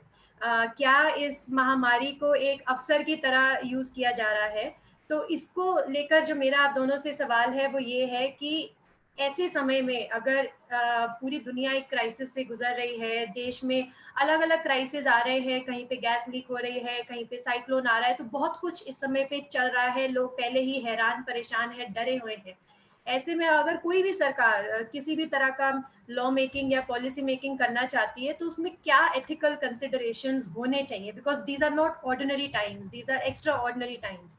तो ऐसे में अगर कुछ लॉ कोई कानून लाना भी चाहिए, अगर जरूरत है भी सही, तो किन चीजों को मद्देनजर रखकर वो कानून लाना चाहिए? What should be the ethical considerations of law and policy making during the crisis? तो प्रोफेसर झा एंड चक्षु। मानसी, मेरा मेरा फौरी तौर पर पहला मानना है कि everybody, government, opposition, ruling party and opposition party, they should go back to the constituent assembly debate and look at what was the idea behind creating this bicameral legislature. ये जो हमने पहले अपनी संसदीय उसके चंद उन पन्नों को पढ़ें, अगर उस स्पिरिट को हम उतारने की कोशिश करें तो जिस तरह की एनोमलीज हमने इन दिनों देखी है शायद ये ना होती।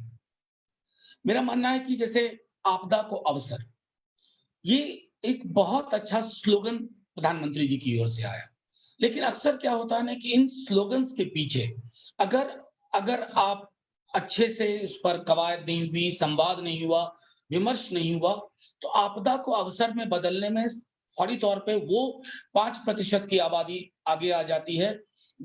They have immense potential to convert any crisis into an opportunity, or sorry to say, in profit making. Labor law, जो आपने कहा, states ने किया. Do you think if Parliament was in session, it would have been easy for the state government to promise to the industry that we are bringing in what we call an oxymoron, industry-friendly labor law या labour reform? तो मेरा मानना है कि ये सारी चीजें इसलिए भी हुई, और ये आपके पहले सवाल पे मैं जाता हूं, इसलिए भी हुई कि एथिकल कंसिडरेशंस दरकिनार किए गए। पूरी दुनिया में मैं कहूंगा एक शब्द प्रचलित हुआ इन दिनों, कोरोना कंसेंसस। अब ये कोरोना कंसेंसस जो है ना, ये अपने आप में बहुत एक डेंजरस प्रोपोजिशन है, इसलिए कि कंसेंसस हर हमेशा बेहतर के लिए नहीं होता। कई दफा कब्रिस्तान में कंसेंसस होता है। Do we want that kind of consensus what we see in शमशान और कब्रिस्तान? There should be noise with meaningful reason, और वो अगर स्वर उभरेंगे वो तभी उभरेंगे जब फोरम्स अवेलेबल होंगे। तो फौरी तौर पर तो अभी ये कोशिश करनी चाहिए, इन वन वे और the other, let parliament come back during this corona times. And I am sure, मैं पूरा पुख्ता इसके, अगर पार्लियामेंट किसी न किसी फॉर्म में फंक्शन करेगी, the fight shall be collective, it shall not simply be, I mean corona is not posing a challenge only to the ruling party, it's posing a challenge to the society, to social structure. Look at the fact, हम सबने social distancing शब्द adopt कर लिया। मैं संभवतः 17 या 18 मार्च को मैंने पार्लियामेंट में कहा था, please be very of this word, ये हमारे मुल्क के लिए अच्छा शब्द नहीं है। देयर इज अ बोगाडस स्केल जो सोशियोलॉजी में लोग पढ़ते हैं कि कैसे एथनिसिटी से डिफरेंट एथनिक ग्रुप्स के बीच में दूरी रहती है। ये सारी चीजें तब कतई नहीं होती अगर व्यापक विमर्श होता। अब देखिए, सोशल डिस्टेंस इतना पॉपुलर शब्द हो गया है कि बिना उसके पीछे की हम आराम से कह सकते थे physical distance and social solidarity, दैहिक दूरी, लेकिन सामाजिक पक्षधरता। तो मैं यही क्लोज करूंगा अपना आर्ग्यूमेंट। आपदा को अवसर में बदलने के लिए ये समाज के लिए अवसर होना चाहिए, और वो समाज के लिए तभी अवसर होगा इर्रेस्पेक्टिव ऑफ पॉलिटिकल एफिलिएशन, तब जबकि minds meet, ruling party and opposition, they have a forum to discuss and deliberate on ideas. और मैंने कई दफा देखा है, कई दफा मैं खुद फ्राइडे का बताऊं प्राइवेट मेंबर्स बिल होता है, हम ऐसे मुद्दों पे लाते हैं जिसको सरकार, बावजूद ये कि हम लोगों की ओर से आ रहा है, दे प्रॉमिस कि इस पर will work on it and they have worked on it. That's it. Thank you Mansi ji. Mansi, मेरा ये मानना है कि जब भी कोई कानून बनता है, चाहे वो विधेयक से बने चाहे अध्यादेश से बने, उसका जो प्रभाव होता है वो बहुत व्यापक होता है और पूरे देश पर लागू होता है या एक पूरे राज्य पर लागू होता है। तो ऐसी चीजें कभी जल्दी में तो नहीं होनी चाहिए, और जितना कम हो सके अध्यादेश के थ्रू उतना कम हो, और जब बहुत ही नीड बेस्ड हो कि भाई अब इसमें कोई वो नहीं है, तभी उसको करना चाहिए। क्योंकि Manoj ji private member bill की बात कर रहे थे, मैं उनके हाउस से एक प्राइवेट मेंबर बिल का उदाहरण देना चाहूंगा। नरेश गुजराल जी, वो एक प्राइवेट मेंबर बिल लेके आए थे, और उनके प्राइवेट बिल में ये था कि अगर पार्लियामेंट में कुछ प्रतिशत एमपीज ये कहें कि संसद को बैठना चाहिए, तो संसद का एक सत्र बुलाना पड़ेगा। अब ये हो गया है, अध्यादेश इसलिए बन रहे हैं क्योंकि संसद बैठ ही नहीं रही। अगर संसद बैठ रही होती तो इन चीजों पर ज्यादा विचार विमर्श होता। और मैं इस बात से बिल्कुल सहमत हूं कि ये जो गवर्नेंस चैलेंज है, वो गवर्नेंस चैलेंज सिर्फ सरकार के लिए नहीं है, वो पूरे देश के लिए है, और संसद पूरे देश का प्रतिनिधित्व करती है। तो अगर इन चीजों पर अगर डेलिब्रेशन हो, तो सुझाव, अच्छे सुझाव सत्ता पक्ष से भी आएंगे और अच्छे सुझाव विपक्ष से भी आएंगे, और उनके समावेश से जो कानून बनेगा उसमें एटलीस्ट ये तो होगा कि भाई सब लोग अग्री करेंगे कि हाँ भाई ये डिस्कशन से बना है तो इसे आगे ले जाना चाहिए। जीएसटी डिस्कशन से बना था, उसे आगे लेके गया, उसको आगे लेके लोग गए। तो ये जो ऑर्डिनेंस के थ्रू जब कानून बनते हैं तो वो मेरे हिसाब से ठीक नहीं है। इमरजेंसी सिचुएशंस हो सकती हैं, इमीडिएट सिचुएशंस हो सकती हैं, but her emergency situation immediate situation नहीं बन जानी चाहिए, पहली चीज। एक आखिरी चीज, क्योंकि लोग सवाल पूछना चाहेंगे, एक आखिरी चीज मैं ये कहना चाहूंगा, हमारी संसद की रिस्पॉन्सिबिलिटी सिर्फ कानून बनाने पर नहीं खत्म हो जाती। कानून बनाने में हम लोग बहुत अच्छे हैं, मतलब 1200 से 1300 तो केंद्र सरकार के कानून होंगे, 6-7 हजार से ऊपर किसी को गिनती नहीं है कि राज्य सरकारों के कानून कितने हैं। कानून बना देते हैं, कानून काम कितना कर रहा है उसके ऊपर कभी चर्चा नहीं हो पाती। तो मेरे ख्याल से जो हमारी संसद को ये भी सोचना चाहिए कि कानून बनने के बाद उस कानून का क्या फायदा हुआ, क्या नुकसान हुआ, क्या उसका इम्पैक्ट हुआ, और क्या उसमें रिवीजन की जरूरत है, इसके ऊपर भी चर्चा होनी चाहिए। और उपराष्ट्रपति जी ने कुछ पिछले साल एक लेक्चर में कहा था कि भाई लेजिस्लेटिव इम्पैक्ट असेसमेंट होना चाहिए इस देश में। हमने कानून बना दिया, वो काम करे ना करे, सिर्फ कानून एक गोली नहीं है कि हमने बना दिया और खिला दिया तो सब कुछ ठीक हो जाएगा। The intention and the implementation have to go hand in hand. अभी क्या हो रहा है, इंटेंट और इम्प्लीमेंटेशन के बीच में काफी गैप रह जाता है, वो गैप नहीं रहना चाहिए। मानसी जी, thank you, Chaksu, Mansi, Nikhil ji. I'll have to leave. Somebody is waiting. I'm very sorry, but I must put it on record. I enjoyed every moment of it more than I enjoy sitting in the parliament and talking about different issues. Thank you so very much. So much. Thank you so much, Manoj ji. बहुत बहुत शुक्रिया from everyone, Mansi ji और आगे. Thank you professor Jha. तो अब हमारे यहाँ पे हम डिस्कशन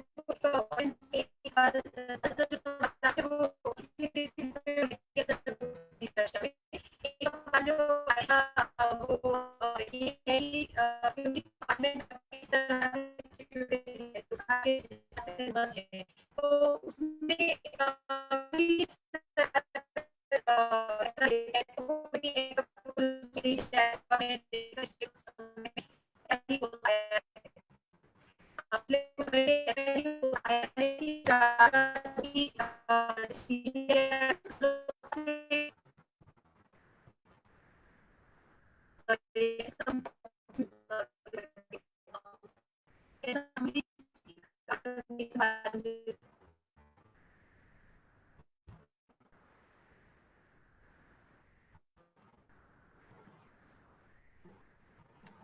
मानसी, आपको अपना प्रश्न दोहराना पड़ेगा, मेरा कनेक्शन शायद थोड़ा सा वीक था, मैं आपको सुन नहीं पाया। अभी अभी सुनाई दे रहा है चक्षु? जी जी। ओके, तो मैं ये कह रही थी कि ऑडियंस से जितने भी सवाल आए हैं तो उसमें वो किसी ना किसी रूप में आंसर हुए हैं। एक साल मुझे बड़ा इंटरेस्टिंग था, वो मैं आज सामने रखी हूँ और इससे हम चर्चा को खत्म करेंगे। ये था कि लोकसभा अभी जिस तरह से कॉन्स्टिट्यूटेड है, लोकसभा में जो नंबर्स हैं, तो उसमें जो है कोई भी सरकार की भी नहीं है। तो काफी सी हो जाता है, कुछ समय में हमने देखा है कि ऐसा हो रहा है। तो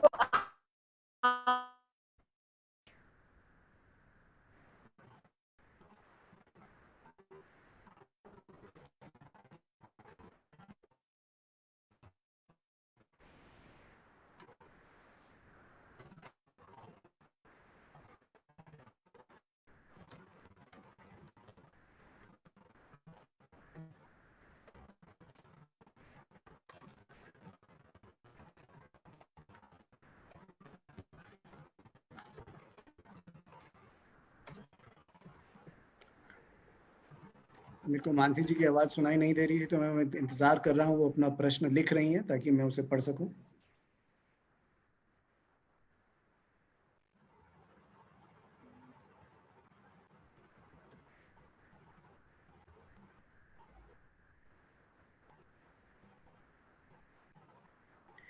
अच्छा, तो ये सवाल अक्सर उठता है कि लोकसभा में तो सरकार का बहुमत है, और जब बहुमत हो जाएगा तो सरकार का कोई भी फैसला होगा वो पार्लियामेंट में पास हो जाएगा, और तो उसमें संसद को बैठने की क्या जरूरत है।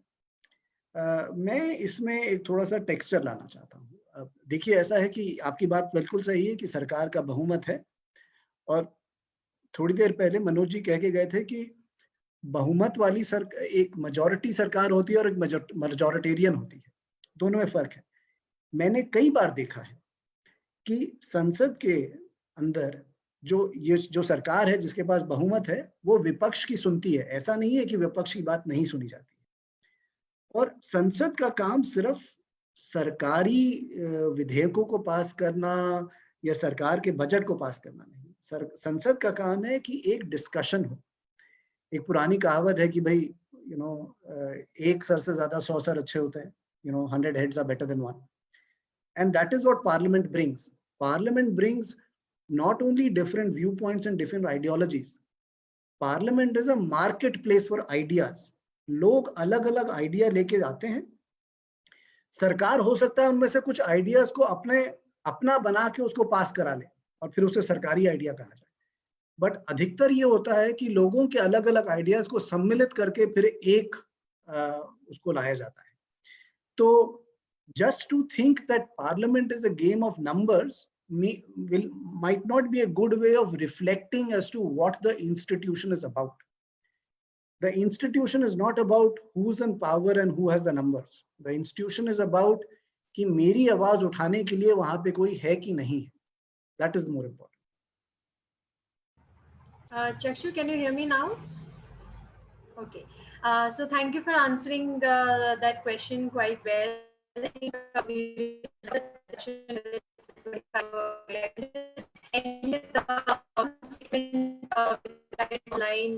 I think it was the speaker of the Maldives assembly who was quoted as saying that because of the pandemic, Parliament cannot stop representing its people.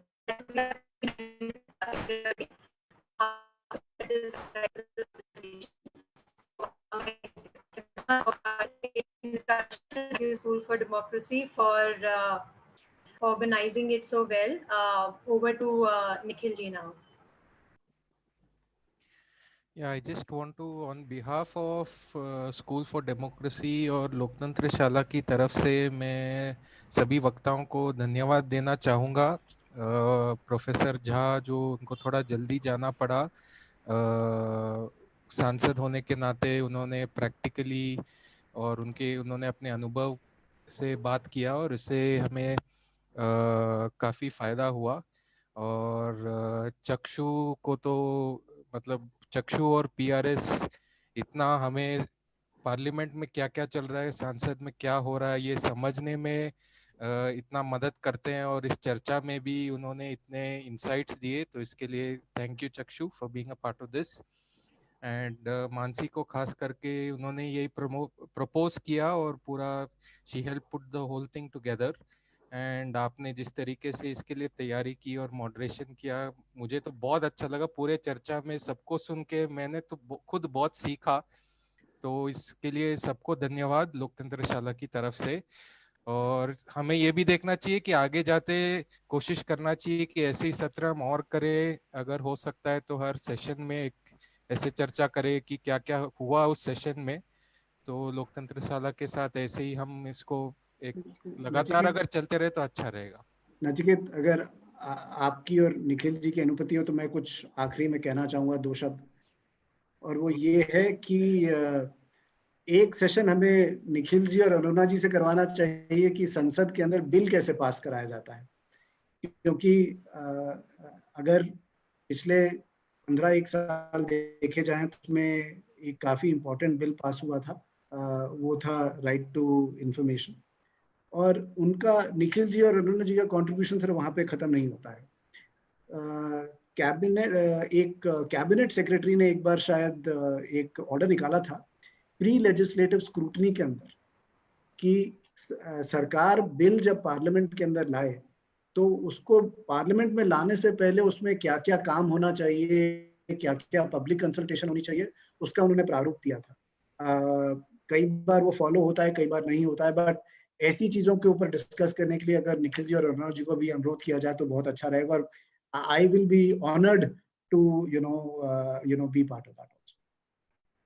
तो हम इसके भी हिस्से हैं और उसके भी हिस्से रहेंगे जरूर चक्षु जी, और ये पूरी एक सीरीज होनी चाहिए। मेरे हिसाब से बहुत सारे वेबिनार्स हुए हैं, बहुत कम हुए हैं पार्लियामेंट के रोल के बारे में कोविड के समय, जब इतना बड़ा रोल पार्लियामेंट का होना चाहिए और उसका क्रिएटिव रोल, सारे चीजों के ऊपर एक क्रिएटिव रोल की आवश्यकता है इस समय भी। तो इसलिए आप दोनों लोगों को, जो आप पार्लियामेंट की सारी प्रक्रियाओं को देखते हैं, और पार्लियामेंट लोगों से अलग हो ही नहीं सकता है, इसीलिए पार्लियामेंट ज्यादा महत्वपूर्ण है। पार्लियामेंट का रोल गौन कर दो तो लोग जो आज देख रहे हैं कि उनकी कोई आवाज नहीं है, उनकी कोई जगह नहीं है, वो और भी परिस्थिति और भी जटिल हो जाती है, कठिन हो जाती है। मैं एक आखिरी चीज कह के सबको धन्यवाद देना चाहता हूँ। ये हिंदी में हुआ, उसमें the English speaking people, we want to, they are not English speaking, actually they speak in different other languages, people from the south, whether they speak Tamil or Telugu or Malayalam or even maybe Marathi or Bengali.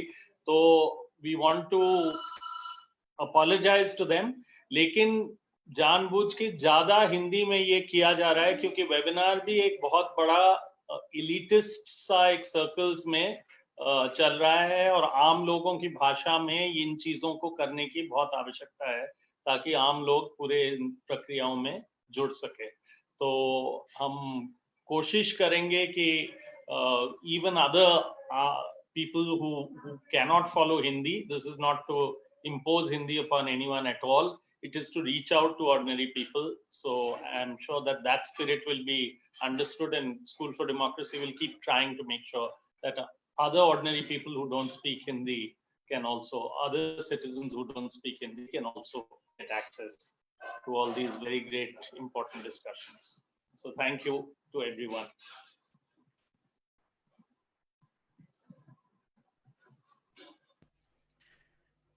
ठीक है, so thanks everyone once again, and ये अभी यहाँ समाप्त करेंगे। Thank you.